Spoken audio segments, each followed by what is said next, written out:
No te tau waru te kau mā whetū mana ai te reo Māori I roto I te ture. I enei rā e kaha ki te ana te hunga Māori, te hunga no iwi ke hoki e pikoko ana ki te ako I te reo tuatahi o te whenua. Nā whai anō I tūtaki ai a whatitiri te wake ki tētahi tokorua e tūwhiti ana I te hopo e taki ana I te ara reo Māori. He reo I noho I te korekore o te pō. Ko mā tātua te waka. I aia nei he reo kua puta ki te ao Mārama. It was frowned upon at school, and the mum and dad who spoke fluently chose not to teach us because you did get reprimanded at school.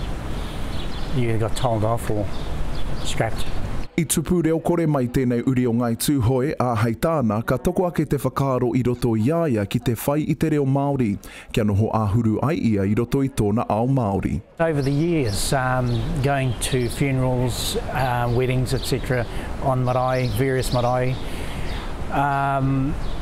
and just listening to people, getting welcomed on all the protocols that you don't know. You just sit there embarrassed. Hei tautoko I tōna hoa rangatira I tiki ake a Andrea I te mānuka ki te ako I te reo. Hei tāna he taonga te reo mō ngā iwi katoa o Aotearoa. It's a language for our country. It's something that we can belong to, you know, that's ours. Because it's quite sad when people from overseas are coming and learning it, and then a lot of us don't even know how to speak it ourselves. I whakapiri atu te tokorua nei ki te wānanga reo o ANZ he rima wiki te roa.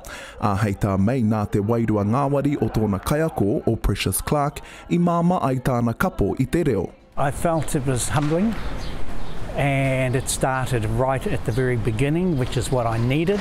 I didn't need to start at another level. I needed to start where Precious had all the lessons for everybody to start it as beginners. Then as the weeks went on, you became more and more comfortable because Precious and her team made it so easy and made it you not feel embarrassed by what you were doing.